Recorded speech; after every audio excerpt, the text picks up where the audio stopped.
Hello and welcome back to Language Player's How-To series. In this video, I'll explain a special feature just for the Korean and Vietnamese languages, and that is toggling Han annotation. Let's get started.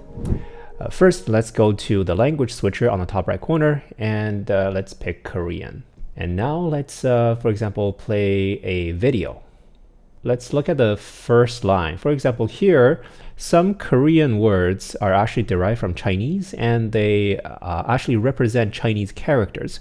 So we at Language Player have labeled these Chinese words with Chinese characters for your convenience.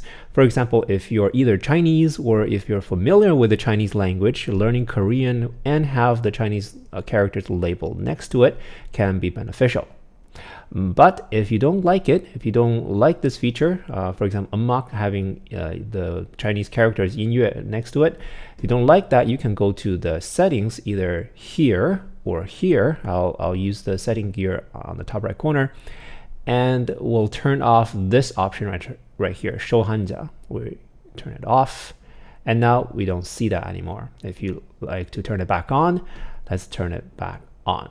And notice that sometimes, because this is done by a computer, the hanja matching may not be entirely accurate. Most of the time it's accurate, but sometimes it can be off. So if you find that too distracting, or if you're unfamiliar with Chinese characters anyways, you might find it helpful to just keep it off. All right, now let's take a look at some examples in Vietnamese.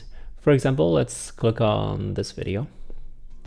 And as we can see here, we have a few Vietnamese words that originated from Chinese, and they have Chinese characters labeled next to them. So you can see the Chinese character equivalents while you are looking at Vietnamese. For example, Chen Dan is Zhen Cheng in Chinese.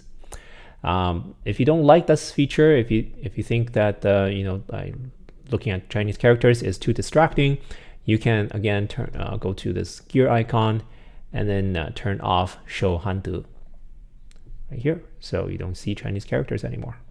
So that's how you can toggle Chinese characters on and off for Korean and Vietnamese. I'll see you in the next video.